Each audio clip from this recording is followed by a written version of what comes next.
কোথায় যাব? জঙ্গলে এসে গেছি। আমি বাড়ি যাব।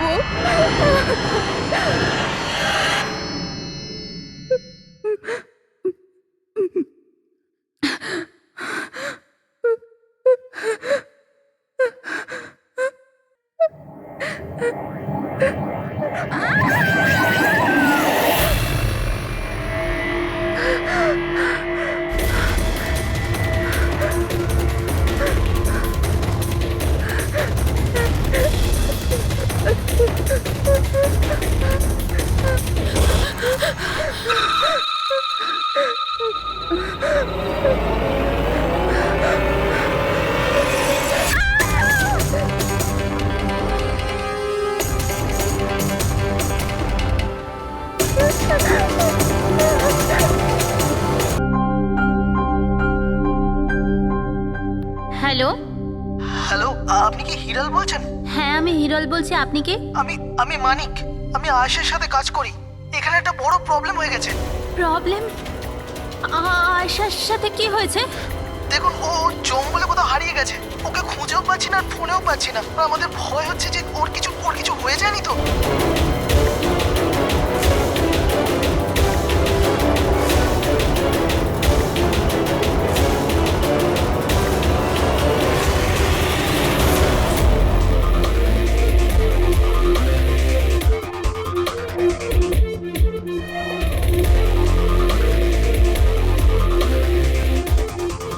স্যার, ফরেস্ট ডিপার্টমেন্টের লোক ভেতরে আমাদের জন্য ওয়েট করছে, আর আয়েশার ক্রু মেম্বাররা অন দ্য ওয়ে।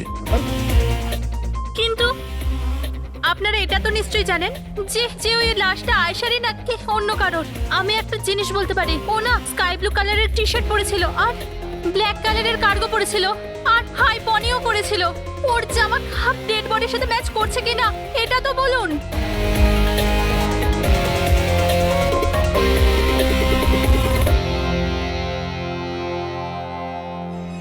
ও, আপনি সেই অফিসার? Yes sir.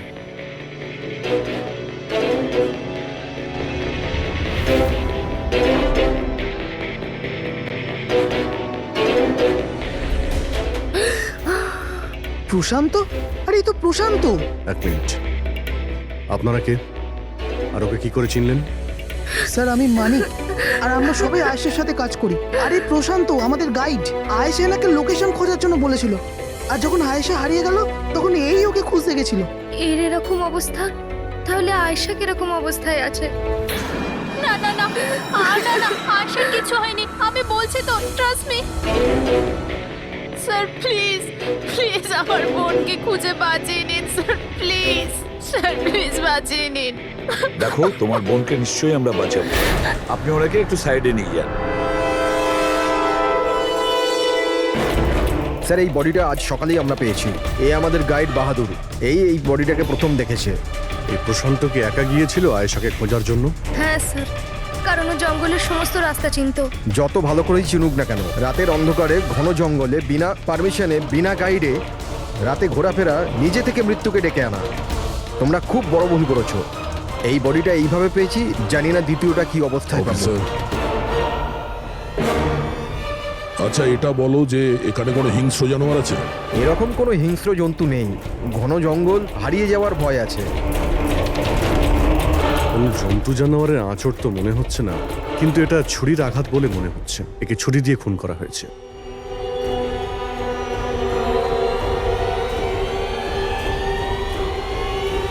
স্যার, হ্যাঁ পূরবী, স্যার এই ক্যামেরাটা পেয়েছি এখানে। এটা তো আয়েশার ক্যামেরা।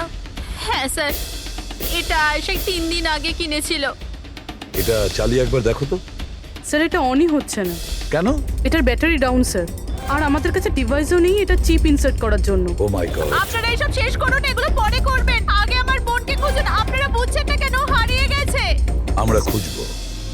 অনেক বড় জঙ্গল ম্যাডাম, কমসে কম 2 দিন লাগবে পুরো জঙ্গল খুঁজতে। হ্যাঁ স্যার, সূর্যাস্ত হওয়ার পর আমরা কিচ্ছু করতে পারবো না। আপনারা সার্চিং শুরু করে দিন, বাহাদুর আপনাদের নিয়ে যাবে।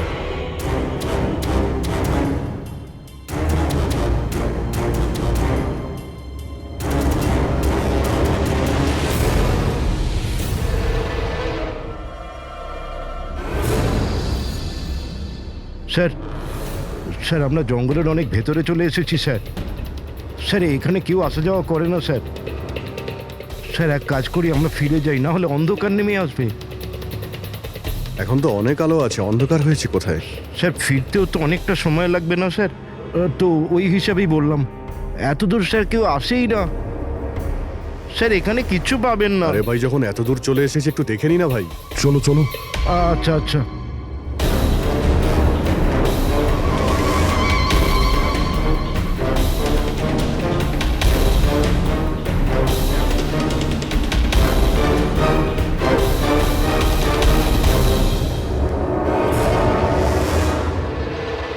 তোমরা এই জঙ্গলে ফিল্মের শুটিং করতে এসেছিলে, আর শুধুমাত্র আয়েশাই নিখোঁজ হলো, আর তোমরা ওকে খোঁজার চেষ্টাই করনি। স্যার আমরা খুব ভয় পেয়ে গিয়েছিলাম, আর এখানে ওয়েব সিরিজ শুট করার আইডিয়া আয়েশারই ছিল। স্যার আমরা ওকে আনিনি, ও আমাদের এনেছিল লোকেশন দেখাতে। হ্যাঁ স্যার, এই প্রশান্ত গাইড আয়েশার পরিচিত ছিল, আর এ কাছেই থাকতো আর জঙ্গলটাকে ভালো করে চিনতো। আর আমরা তো রাত্রিরে থাকার পর সকালে বেরিয়ে পড়তাম, সব কিছুই ঠিকঠাক চলছিল, লোকেশনও পেয়ে গেছিলাম। আর এরপর আমরা টেন্টের বাইরে আগুন জ্বালিয়ে খাবার বানাচ্ছিলাম। কটার সময়ের ঘটনা এটা? 5টা-6টা নাগাদ।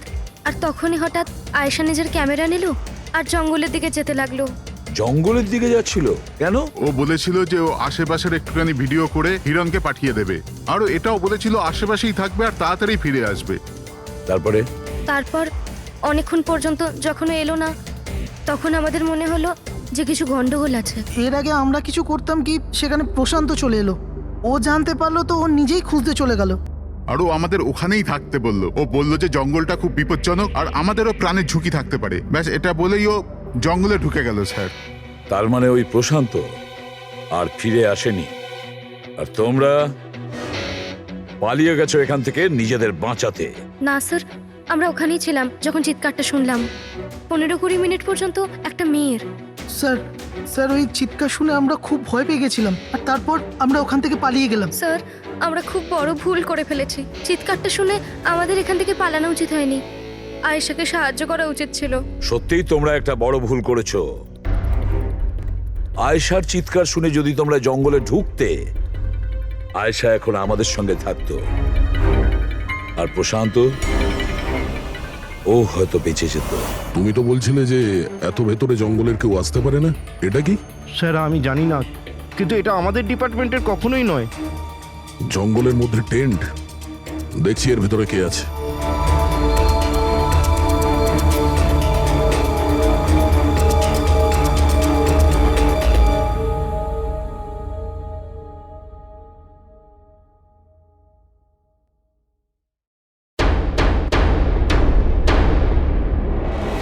এই কাপড় তো দেখে মনে হচ্ছে কাটা হয়েছে। টেন্ট পিছন দিক দিয়ে কেটেছে, তার মানে সামনে কোনো বিপদ ছিল।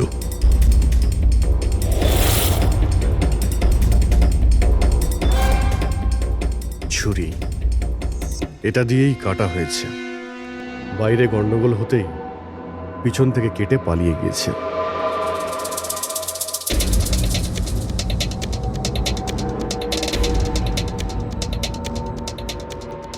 রাতে থাকার পুরোপুরি বন্দোবস্ত ছিল এখানে, বনফায়ার।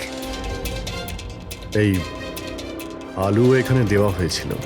স্যার এত ভেতরে এত রাত্রে থাকার মতন কেউ পাগলই হবে স্যার, না হলে এত ভয়ঙ্কর জঙ্গলে রাতে থাকার কথা ভাববে কে? কোনো নেচার লাভার না কোনো খুনি? এই দেখো,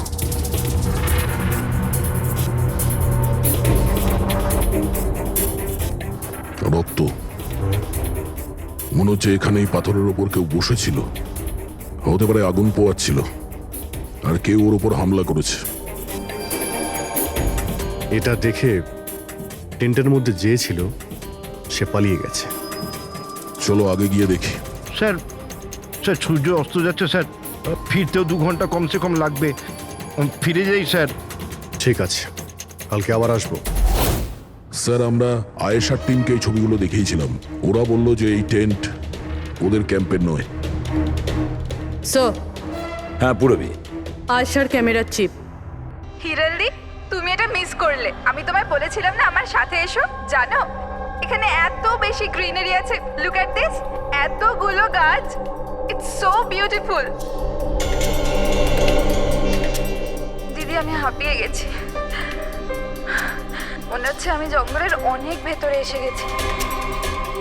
জঙ্গল তো পুরো একই রকমের না? আমি রাস্তা খুঁজে নেব, খুব একটা মুশকিল নয়।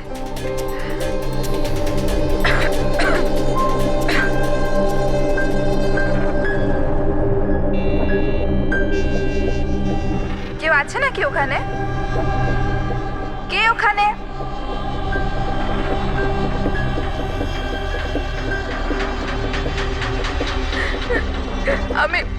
আমি ফেঁসে গেছি এখানে।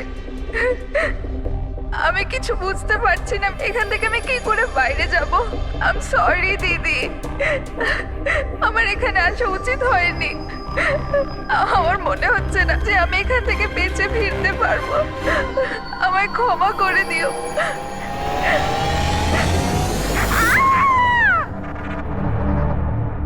অভিজিৎ, যে কোনো পরিস্থিতিতে এই মেয়েটাকে ওই জঙ্গল থেকে উদ্ধার করতে হবে আমাদের। হ্যাঁ সালুকে। বস, আয়েশা যে জিনিসগুলো রোজ ব্যবহার করত, আমি সেই প্রত্যেকটা জিনিস থেকে ডিএনএ স্যাম্পল নিয়েছি। কিন্তু আশ্চর্যের ব্যাপার, কোনো স্যাম্পলই আয়েশার ডিএনএ এর সঙ্গে ম্যাচ করছে না। কি? কিন্তু হ্যাঁ, খুনির ব্যাপারে একটা খুব গুরুত্বপূর্ণ সূত্র পেয়েছি। সেটা কি স্যার? বস, এই ডিএনএ প্রোফাইলটা দেখো। এই দুটো ডিএনএ প্রোফাইলই দুটো আলাদা আলাদা লোকের, কিন্তু অদ্ভুত ব্যাপার হচ্ছে যে দুটো প্রোফাইলই আমি একই লোকের শরীর থেকে পেয়েছি, প্রশান্ত শরীর থেকে।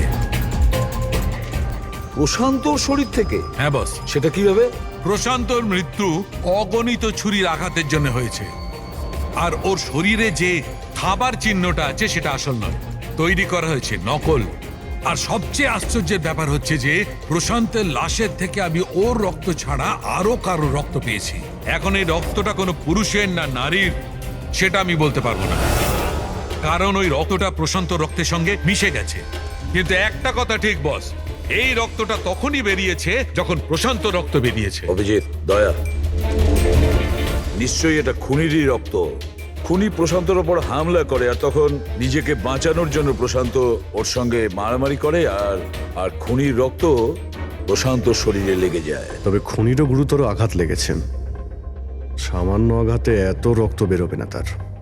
তার মানে খুনির শরীরে এখনো আঘাতের চিহ্ন থাকা উচিত। আরো একটা কথা বস, কি? টেন্টের পাশে যে পাথরের উপর রক্তের ছাপ ছিল সেই রক্তটা প্রশান্তরই। তার মানে পুরো ব্যাপারটাই ওই তাঁবুর আশেপাশে ঘটেছে।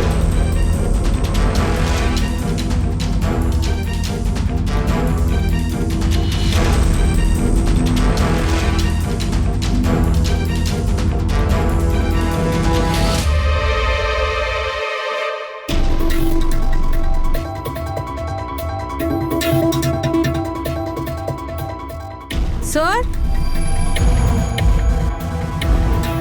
হ্যাঁ পুরবী? স্যার, এই জুতোটা পেয়েছি। তাহলে কি এই জুতোটা আয়েশার না? তো এগিয়ে গিয়ে দেখি।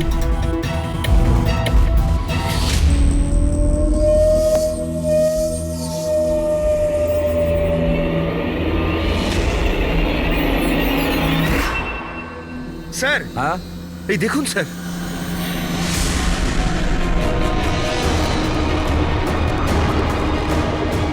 ছুরি দিয়ে আঘাত করেছে স্যারের পিঠে 5 বার।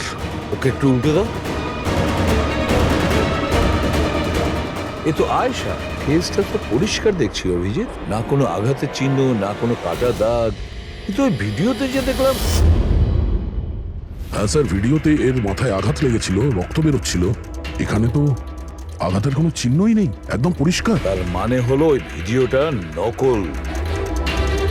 মানে আয়েশা অ্যাক্টিং আর মেকআপ দিয়ে দেখানোর চেষ্টা করেছিল যে ওকে কেউ মারতে চাইছে, খুন করতে চাইছে।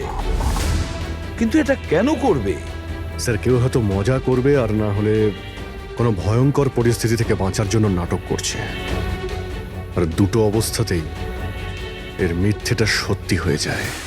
আর ও যা কিছু করেছিল, কেন করেছিল, সে তোর বন্ধু আর আত্মীয়রাই বলতে পারবে। সবাইকে ডেকে নাও। প্যাট্রিক, আয়েশার সমস্ত ফোন রেকর্ড চেক করো। দেখো এই ঘটনাটার পরে ও কাদের কাদের সঙ্গে কথা বলেছিল আর তারা সেই মুহূর্তে কোথায় ছিল।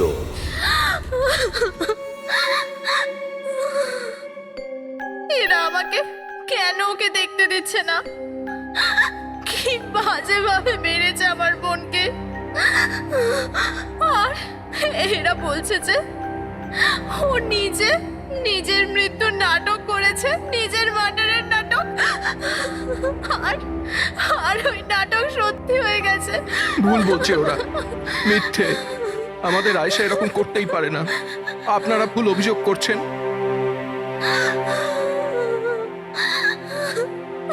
দেখুন,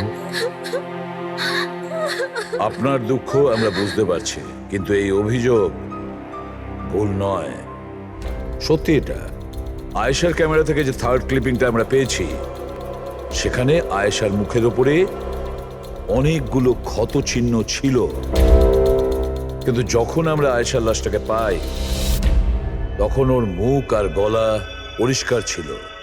কেন, কিভাবে? এই ভিডিওটাতে আয়েশা মজা করছিল না তো? ওর মজা করার স্বভাব ছিল না তো? একদম না। ওর জীবনে এত সমস্যা ছিল যে ও মজা করবার কথা ভাবতেই পারতো না। ও জঙ্গলে হারিয়ে গিয়েছিল, আর কোনো মানুষ এই সিচুয়েশনে মজা কি করে করবে? অন্য কারো কথা জানি না, কিন্তু আয়েশা এটা অবশ্যই করেছে। আর যদিও মজা করে না করে তো ইচ্ছে করেই করেছে। কি কেউ এটা কেন প্রমাণ করার চেষ্টা করবে যে তার সঙ্গে কিছু অন্যায় হয়েছে? আয়েশা এরকম কেন চাইবে? হ্যাঁ, ওর ওপর সত্যিকারের অ্যাটাক হয়েছিল, ও মারাও গেছে, ওটা আলাদা কথা, কিন্তু ও এই নাটকটা কেন করেছিল? কি সত্যি কি ও কোনো প্রবলেমে ছিল যার কারণে ওকে এই ড্রামাটা করতে হয়েছিল? হ্যাঁ, ও সমস্যায় ছিল, এমন সমস্যা যার থেকে ওকে মৃত্যুই বাঁচাতে পারতো। মানে তুমি কি বলতে চাইছো? স্যার, হ্যাঁ ফেডরিক, এটা আয়েশার কল রেকর্ডস। বিশেষ কিছু পেয়েছো? হ্যাঁ স্যার, একটা লোক আছে কেতন, সে আয়েশাকে অনেকগুলো মেসেজ আর কল করেছিল। এমনকি যেই রাতে আয়েশা খুন হয়েছিল সেই রাতেও ওর ফোন জঙ্গলের কাছেই ছিল, 2 কিলোমিটারের মধ্যে। এই কেতনকে? খুনের রাতে ও জঙ্গলের আশেপাশেই ছিল। কে? হ্যাঁ স্যার, ও আয়েশার স্বামী। দুজনে আলাদাই থাকতো। যদি আয়েশা ওর মৃত্যুর নাটক করে থাকে, তাহলে তার পেছনে কেতনের হাত থাকতে পারে। কেতন আয়েশার হাজবেন্ড, আর আপনাদের মধ্যে কেউ এই কথাটা আমাদের বলার প্রয়োজন মনে করলেন না? হ্যাঁ, কিন্তু কেতনের জন্য নিজের মৃত্যুর নাটক কেন করতে যাবে? আমার মনে হয়েছিল যে আমরা কেতনের থেকে মুক্তি পেয়ে গেছি, কিন্তু আমি কি করে জানবো ওই আমার বোনের প্রাণ নিয়ে নেবে? প্লিজ, কেতনই আমার বোনকে মেরেছে। আমি তুমি বলছি নিজেকে কেতনই সামলাও প্লিজ। মেরেছে। কেঁদো না প্লিজ, কাম ডাউন। আপনারা প্লিজ নিজেদের মধ্যে কথাবার্তাটা থামান আর আমাদের বলুন কি ব্যাপার। আমি আপনাদেরকে বলছি, আসলে আজ থেকে 2 বছর আগে কেতন আর আয়েশার একটা ট্রিপে আলাপ হয়েছিল। আয়েশা কেতনকে বিয়ে করেছিল। তাড়াহুড়োতে সিদ্ধান্ত নেওয়ার শখ ছিল ওর, কিন্তু জানতো না ও এই সিদ্ধান্তটা কতটা ভুল নিয়েছিল। কেতন ওর যোগ্য ছিল না, একটা পাগল লোক ছিল, পসেসিভ ছিল, ওর জীবনটা অতিষ্ঠ করে রেখেছিল। এই জন্য 6 মাস আগে ওকে ও ছেড়ে দেয়। এছাড়া আর কি করতো? আমরা সবাই দেখেছিলাম ওকে কিরকম টর্চার করা হতো। মানিক, আজকে সব অডিশনে এই ক্যামেরাতে আছে, স্ক্রিনে প্লে কর, স্যারকে দেখাতে হবে। আর আয়েশা এক্ষুনি এসে যাবে। ঠিক আছে। আয়েশা, আয়েশা, কি হয়েছে? আরে ওকে? আয়েশা তুই ঠিক আছিস? কি করে হলো এসব? কে করলো এসব? আরে তোমরাও না কত প্রশ্ন করো, কিচ্ছু হয়নি আমার। আসলে কি হয়েছে, ওই তাড়াতাড়িতে সিঁড়ি দিয়ে নামছিলাম আর পা পিছলে গেছে। চুপ কর আয়েশা, কত কভার আপ করবি? আমি তো এটা বুঝতে পারছি না, তুই ছেড়ে দিচ্ছিস না কেন এই মানুষটাকে? আমি ছেড়ে দিলেও ও আমায় ছাড়বে না। আরে আইন বলে কিছু আছে নাকি? পুলিশের হাতে তুলে দি ওকে। কেউ ওর কিচ্ছু করতে পারবে না। ওকে যদি পুলিশে ধরেও নিয়ে যায়, ও সেখান থেকেও চলে আসবে আর আমাকে খুঁজে বার করবে, তারপর আমায় ছাড়বে না। কখন থেকে ফোন করছি তোকে আমি? হ্যাঁ, ধরছিলিস না কেন? এখানে বসে টাইম পাস করছিস? হ্যাঁ, না কেতন, তোর এত সাহস কি করে হলো? কেতন আমি ডাক্তারের কাছে গেছিলাম তাই ফোন সাইলেন্ট ছিল, অন করতে ভুলে গেছি। ওকে, ডক্টর, হ্যাঁ আজকাল খুব বেশি যাচ্ছিস না ওর কাছে?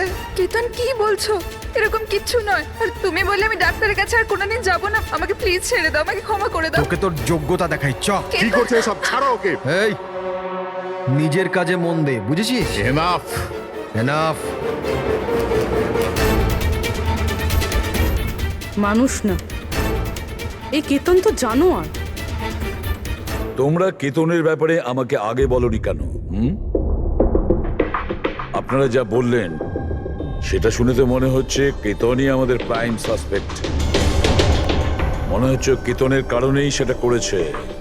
আর কেতন আয়েশার অভিনয়টাকে বাস্তবে পরিণত করেছে। যদি যদি তোমরা কেতনের ব্যাপারে আমাকে একটু আগে জানাতে পারতে। গত 6 মাস ধরে আয়েশা আমাদের সাথেই ছিল, আর এর মধ্যে একবারও তো কেতনের সাথে দেখাও করেনি। আর শহর থেকে এত দূরে জঙ্গলে আসতে পারে সেটা তো আমরা ভাবিইনি। এই ধরনের পাগল আর সন্দেহবাতিক লোক যে কোনো কিছুই করতে পারে। হ্যাঁ, কেতনের অ্যাড্রেস আর টেলিফোন নাম্বারটা আমাদের দেবেন।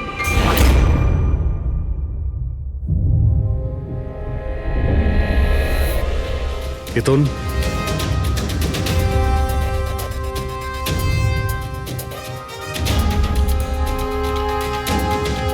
স্যার, এই ফটোগুলো দেখে তো মনেই হচ্ছে না যে দুজনের মধ্যে কোনো ঝামেলা ছিল। আপনারা? কেতন আয়েশার স্বামী। পুলিশ। সিআইডি। আপনারা কি করতে এসেছেন এবার? আমার আয়েশা চলে গেছে, আমার জীবন বরবাদ হয়ে গেছে। আপনারা কি চান আমার থেকে? ইনফরমেশন তোমার আর আয়েশার ব্যাপারে। শুনেছি তুমি নাকি খুব বিরক্ত করতে ওকে। স্যার, আমি ওকে অনেক ভালোবাসতাম, নিজের থেকেও বেশি। সেই কারণে ওকে টর্চার করতে, মারতেও? হ্যাঁ, আমি কেন টর্চার করবো ওকে? তোমার কাছ থেকে বাঁচার জন্য কোর্টের কাছে সাহায্য চেয়েছিল, তাও তুমি ওকে বিরক্ত করা বন্ধ করনি। স্যার, মিথ্যে কথা এসব, এরকম কিছুই ছিল না। মিস্টার কেতন, রেকর্ড আছে আমাদের কাছে। তুমি বারবার ওকে ফোন করে আর মেসেজ করে হুমকি দিয়েছিলে। আর এটাও কাউকে বলেওনি, আমরা জেনে গেছি। আর তাছাড়াও গত 6 মাস ধরে তুমি হেরাল আর রোহানের ঘরের আশেপাশে ঘোরাফেরা করছিলে। আর যে রাতে আয়েশা খুন হয়েছে ওই রাতে তুমি ওই জঙ্গলেই ছিলে। এগুলো তোমার ফোনের লোকেশন থেকে পাওয়া গেছে। নিজের অপরাধটাকে লুকানোর চেষ্টা করো না, কোনো লাভ হবে না। আর এই ডবল মার্ডারে খুনিরও প্রচুর আঘাত লেগেছে। এই কি করে লাগলো তোমার? স্যার, এই আঘাতটা ওই দিন ঝোপেতেই লেগেছিল, কিন্তু এরকম কিছুই নয় যেটা আপনারা ভাবছেন। স্যার, আমি আয়েশাকে মারিনি। স্যার, আমি মানছি যে আমি ওই দিন জঙ্গলে গিয়েছিলাম, কিন্তু স্যার আমি তো শুধু ওর সাথে কথা বলার জন্য গিয়েছিলাম। স্যার, পুরো 6 মাস হয়ে গেছে, আমি ওকে দেখিনি পর্যন্ত। খুব মিস করতাম স্যার ওকে। ওর সাথে দেখা করতে চাইতাম, ওর সাথে কথা বলতে চাইতাম, যাতে ওকে বাড়িতে ফিরিয়ে আনতে পারি, যাতে আবার টর্চার করতে পারো। না স্যার, আমি বদলে গেছি স্যার। স্যার, আমি তো এটাই বলতে চেয়েছিলাম, কিন্তু যখন আমি জঙ্গলে গেলাম দেখলাম যে ও অন্য কারোর সাথে যাচ্ছে জঙ্গলের ভেতর। স্যার, আমি কি করতাম স্যার? আমি এমনিতেই মাথা গরমের লোক। আমি ভাবলাম বেকার বেকার ঝামেলা তৈরি হবে, সেই জন্য আমি চুপচাপ বাড়ি ফিরে এলাম স্যার। স্যার, ট্রাস্ট মি, আমি কিচ্ছু করিনি, আমি মারিনি ওকে স্যার। দেখো কেতন, তুমি এখনো আমাদের সন্দেহের তালিকায় আছো। যতক্ষণ এই কেসটা শেষ না হচ্ছে তুমি হেফাজতে থাকবে। স্যার, এই কেতনের কাছে কিন্তু আয়েশাকে মারার মোটিভ ছিল। ও তো বেঁচে গেছে, এবার বাকি রয়েছে এরা সবাই। হিরাল, সায়রা, অজিত, মানিক আর রোহান, এরা কি সবাই আয়েশার আপনজন ছিল? এদের কি মোটিভ হতে পারে? কারণ এদের মধ্যে তো কোনো প্রবলেম নজরে পড়ছে না। কেউ তো হবে স্যার যার আয়েশার মৃত্যু হলে লাভ হবে। কেউ কি পাবে ও মারা গেলে? সম্পত্তি, টাকা। টাকা? ইন্স্যুরেন্সের টাকা? হ্যাঁ, ইন্স্যুরেন্স। রবি, ফেডরিক, একটা কাজ করো, এই শহরে যতগুলো ইন্স্যুরেন্স কোম্পানি আছে সেখানে গিয়ে খোঁজ নাও আয়েশার নামে ওদের কাছে কোনো লাইফ ইন্স্যুরেন্স পলিসি আছে কিনা। কিন্তু একটা কথা, আয়েশার বন্ধু বা তাদের ফ্যামিলির কাউকে বলবে না কিছু। যদি ওদের মধ্যেই কেউ খুনি হয় সে সতর্ক হয়ে যাবে।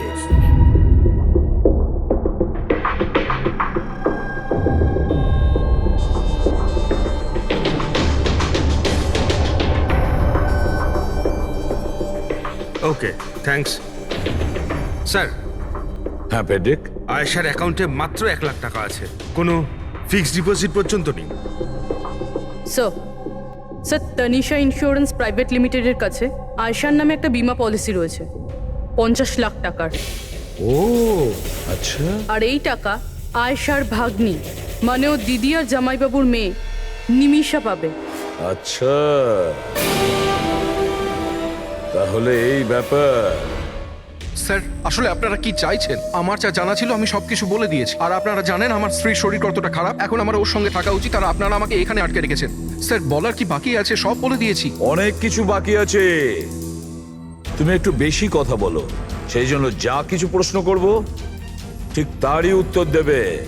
এই তোমার ওইখানে যে ফ্যাক্টরিটা আছে ওটা তো বাজেয়াপ্ত হতে চলেছে, এর লোন তুমি শোধ করতে পারোনি কি? হ্যাঁ কিন্তু আপনারা এগুলো কেন জিজ্ঞাসা করছেন? আপনারা এগুলো কি করে জানলেন? প্রশ্ন নয়, শুধু উত্তর। আয়েশা তোমাদের সাথে তোমাদের বাড়িতেই থাকতো না? তাহলে 7 দিনে তুমি ওকে 41 বার কল করেছো কেন? বাহ বাহ বাহ, 7 দিনে 41টা কল এসেছে আয়েশা, দারুণ ব্যাপার। আর তার উপরেও তুমি অর্থ কষ্টে ভুগছিলে, তাই না? আর আয়েশার মৃত্যুর পরে তোমার ছোট বাচ্চা টাকা পেত 50 লক্ষ টাকা। আর ওই ছোট্ট নিরীহ শিশু সে কি করে জানবে 50 লাখের ধর্ম? ও কিভাবে ব্যবহার করবে? আর ওই 50 লক্ষ টাকা তো ভোগ করতো বাচ্চাটার বাবা, মানে তুমি, রোহন। থামুন আপনারা, চুপ করুন। আপনাদের কথা মতো আমি আয়েশাকে মেরেছি। স্যার আমার ওপর 15 কোটি টাকার লোন আছে, 50 লাখে আমার কিচ্ছু হবে না। আমি আয়েশাকে মারবো। আর ওটা যা ওর শরীরের ওপর থেকে খুনির রক্ত পাওয়া গেছে, আপনারা দেখতে পারেন আমার গায়ে কোনো চোটই লাগেনি, কারণ আমি ওখানে ছিলামই না, আমি কাউকে খুন করিনি। সব ঠিক করা ছিল, প্রশান্ত সবকিছু সামলানোর কথা ছিল। 1 মিনিট, কি সামলে নিত? হ্যাঁ প্রশান্ত কি সামলে নিত? বলো প্রশান্ত কি সামলে নিত? স্যার আমার ভুল হয়ে গেছে, আমার সবকিছু আপনাদের আগেই বলে দেওয়া উচিত ছিল। আমি ভয় পেয়ে গেছিলাম, খুব ভয় পেয়ে গেছিলাম।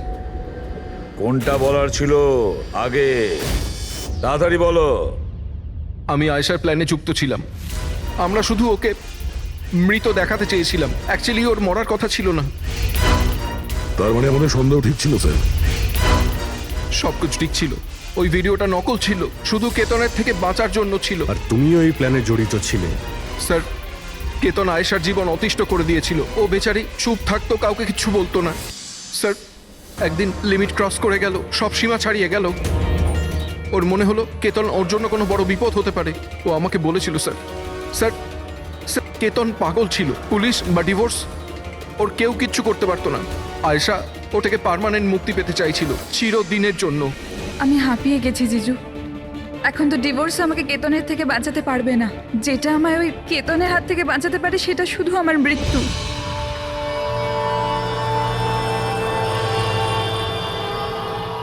আয়েশা, এটাই যদি একমাত্র রাস্তা হয় তাহলে এটাই ঠিক।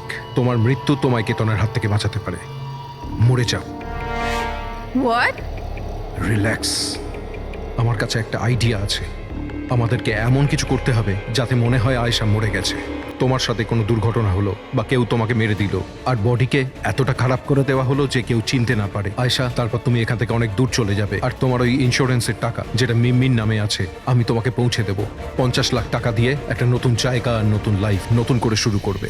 কিন্তু জিজু, আমি বেঁচে থাকাকালীন আমার লাশ কোথা থেকে আসবে? ওর জন্য টেনশন নিও না, আমি সবকিছু করে নেব। আমার এক বন্ধু আছে প্রশান্ত, ও আমার জন্য অনেক কাজ করে দিয়েছে।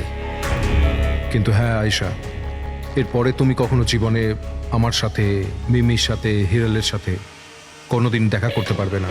হ্যাঁ, কিন্তু ওই পাগল লোকটার থেকে তুমি সারা জীবনের জন্য মুক্তি পেয়ে যাবে, তুমি মুক্ত হয়ে যাবে। সবকিছু ঠিক ছিল, সবকিছু প্ল্যান মাফিক চলছিল। আমি আয়েশা আর প্রশান্তর সঙ্গে ফোনে যোগাযোগ রেখে চলছিলাম। তারপর জানি না হঠাৎ করে ফোন কেটে গেল। আমি জানতাম ওখানে একটা মেয়ের মৃতদেহ পাওয়া যাবে, যার ব্যবস্থা আমি বাধ্য হয়ে করেছিলাম। শুধু আয়েশার জামা কাপড় ওই মেয়েটিকে পরানোর কথা ছিল, ওর মুখটা এত খারাপ ছিল যে কেউ চিনতেও পারতো না। কিন্তু স্যার সিরিয়াসলি আমি তো শকে ছিলাম, ওটা মেয়েটার নয়, প্রশান্তের বডি ছিল। স্যার প্রশান্ত তো আয়েশাকে সকাল হওয়ার আগেই জঙ্গল থেকে অনেক দূরে নিয়ে যাওয়ার কথা ছিল, কোনো সেফ জায়গায়। কিন্তু হঠাৎ করে কি হয়ে গেল স্যার, স্যার আমার যতটা জানা ছিল আপনাদের বলে দিয়েছি স্যার। স্যার প্রশান্তকে কে মেরেছে, আয়েশাকে কে মেরেছে আমি জানি না। স্যার তার মানে তৃতীয় কোনো ব্যক্তি ছিল যে প্ল্যানটার ব্যাপারে জানতো, যে আয়েশাকে চিনতো, প্রশান্তকেও চিনতো, আর ওই সময় ওই জঙ্গলেই ছিল। কোনো তৃতীয় ব্যক্তি? হ্যাঁ, কোনো তৃতীয় ব্যক্তি। তোমার প্ল্যানের হিসাবে টেন্টে প্রশান্ত এবং আয়েশা থাকার কথা ছিল, কিন্তু টেন্টের পাশে একটা পাথরের উপর প্রশান্তর রক্ত পাওয়া গেল, আর ওই টেন্টটা পেছন থেকে ফাটা ছিল। মানে আয়েশা টেন্টের সামনে থেকে যাওয়ার বদলে পেছন থেকে ছিঁড়ে বেরিয়েছে। মানে ও বিপদটা আগে থেকে বুঝতে পেরেছিল। হতে পারে ও প্রশান্তর সঙ্গে যা কিছু হয়েছিল সেটা দেখে ফেলেছিল। ইট ইজ ক্লিয়ার যে ওখানে কোনো তৃতীয় ব্যক্তি ছিল। ও প্রথমে প্রশান্তকে মেরেছে, তারপর আয়েশার পেছনে দৌড়েছে। কারেক্ট। যদি ভালো করে দেখা যায় তাহলে ওই রাতে জঙ্গলে এটাই হয়েছিল যে প্রশান্ত আর আয়েশা জঙ্গলে যায়, আয়েশা টেন্টের ভিতরে ঘুমোচ্ছিল আর প্রশান্ত বাইরে বসে আগুন জ্বালাচ্ছিল। এর মধ্যে সেই তৃতীয় ব্যক্তি ওইখানে যায় আর প্রশান্তর সঙ্গে ঝামেলা বাঁধে। আর সেই ব্যক্তি ওর উপরে আক্রমণ করে আর আয়েশা টেন্টের পিছন দিয়ে পালিয়ে যায়। আর ওই ব্যক্তি প্রশান্তকে নির্মমভাবে হত্যা করে আর আয়েশার পিছনে ধাওয়া করে। তাহলে তৃতীয় ব্যক্তিটা কে, যে আমাদের প্ল্যানের ব্যাপারে জানতো আর জঙ্গলকেও ভালো করে জানতো, তাই এত রাতে টেন্টে পৌঁছেছিল? হ্যাঁ, এই সমস্ত চিন্তা আপনি করবেন না রোহন বাবু। এই তৃতীয় যে আছে না, তাকে তো আমরা ধরেই ছাড়বো। হ্যাঁ, হোক বা না হোক, এই ধাঁধার সমাধান এখানে আছে, এর মধ্যে, কিন্তু আমরা দেখতে পাচ্ছি না। খুনি হবে তো স্যার এদের মধ্যেই কেউ, কিন্তু আমরা দেখতে পাচ্ছি না। রবি, ওই ক্লিপিংটা চালাও যেটা আমরা আয়েশার ক্যামেরা থেকে পেয়েছিলাম, ফার্স্ট ক্লিপ।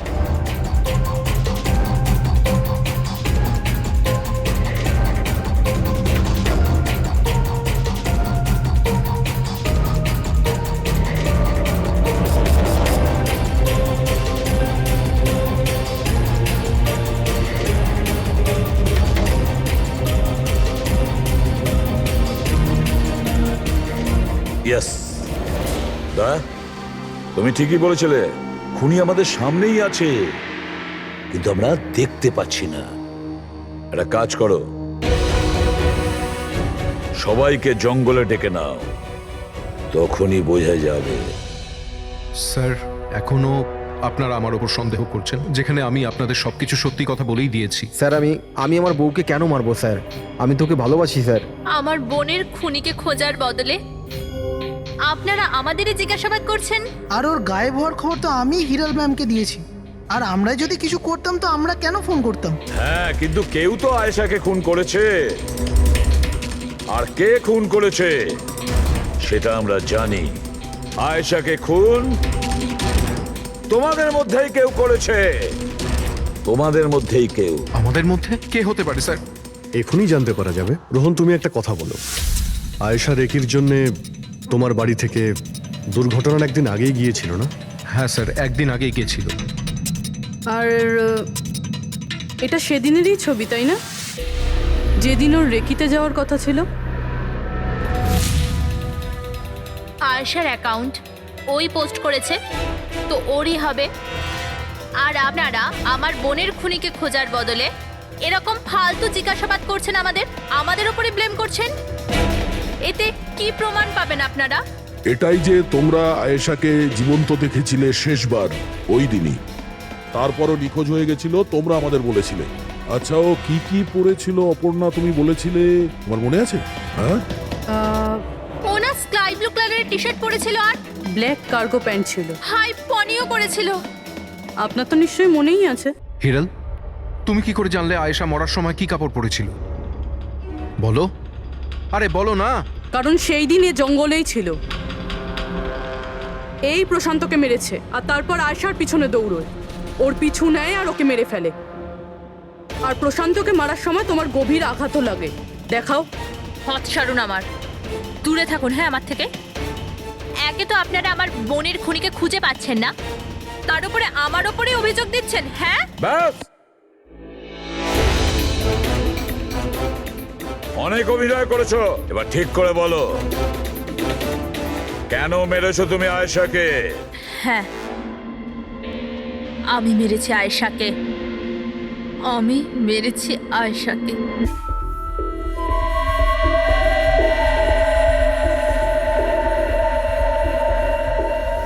হিরাল ম্যাম, আপনি? আসতে বলো। আয়েশা না উঠে পড়ে। ইনফ্যাক্ট আমি বলছি যে ওকে সব সময়ের জন্যই না ঘুম পাড়িয়ে দাও। এটা কি বলছেন ম্যাডাম? রোহান তো তোমাকে আয়েশাকে সুরক্ষিতভাবে এই জঙ্গল থেকে বাইরে বার করার জন্য কত টাকা দিয়েছিল? 2 লাখ টাকা। আমি না তোমাকে 5 লাখ টাকা দেব আয়েশার প্রাণ নেয়ার জন্য। হিরাল ম্যাম, এসব কি বলছেন? আয়েশা ম্যাডাম আপনার বোন, আর আমি ওকে বাঁচানোর সওদা করেছি। আমি ওর সাথে বেইমানি করতে পারবো না।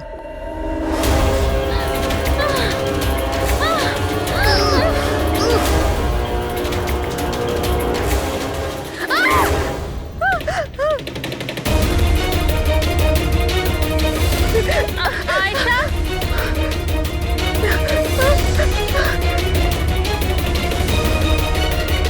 আয়েশা,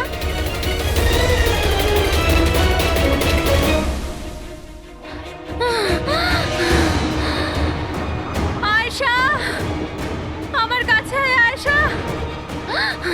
আমি তোকে বাঁচাতে এসেছি আয়েশা। ও তোকে ঠকাচ্ছিল আয়েশা। তোর ইন্স্যুরেন্সের টাকার জন্য তোকে মারতে চেয়েছিল আয়েশা। আমার বোন।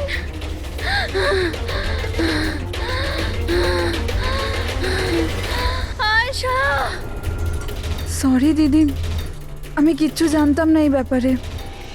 সরি, আমার জন্য তোমার এত কষ্ট হলো। আমি জানতাম না যে জিজু এরকম কিছু করছে। আই এম সো সরি দিদি। আমার বোন। সরি দিদি। তুই সরি বলিস না? হ্যাঁ, এটা তো আমার বলা উচিত। কেন দিদি? I am sorry. কেন কেন মেরেছো তুমি তোমার বোন আয়েশাকে? আপনারা জানেন না আয়েশাকে। ও সবসময় না সবার প্রিয় হয়ে এসছে। ভালোবাসার আয়েশা। সবাই ওকে ভালোবাসতো, আমাকে নয়। মা, বাবা, আমার সব বন্ধু, ইনফ্যাক্ট রোহান, আমার মেয়ে নিম্মিও আমার থেকে বেশি ওকে ভালোবাসতো। ও রোহানকেও আমার থেকে ছিনিয়ে নিতে চেয়েছিল। আমি রোহান আর নিম্মিকে নিজের থেকে দূরে যেতে দেখতে পারতাম না। না, আপনি বলুন আমি কি করতাম? আমি ভাবলাম সবসময় ও আমাকে হিংসা করে না, জিতেওছে সবসময়। না থাকবে আয়েশা, আর না থাকবে ওর জিত। এর জন্য মেরে ফেলেছি আমি ওকে। হিরাল, তুমি এটা কি করে করতে পারো? আরে আয়েশা তোমার ছোট বোন ছিল, আমাকে বড় দাদার মতো দেখতো। আমি ওর সাথে এগুলো কখনো স্বপ্নতেও ভাবতে পারি না। আমার লজ্জা লাগে তোমাকে আমার স্ত্রী বলতে। রোহান, তোমার ভুল নেই এতে। সব ভুল ওই আয়েশার। ওই সব করছিল। ও না তোমাকে আমার থেকে ছিনিয়ে নিতে চেয়েছিল, কিন্তু এখন তো এটা হবেই না। এবার তো তোমাকে কেউ আমার থেকে কেড়ে নিতে পারবে না। খুব বড় ভুল করেছো তুমি। তোমার সন্দেহ, তোমার ইনসিকিউরিটি একটা নিরীহ মানুষের প্রাণ নিয়েছে, প্রশান্ত গাইডের। আর তাছাড়াও তুমি তোমার আপন বোনকেও মেরেছো। আইন তোমাকে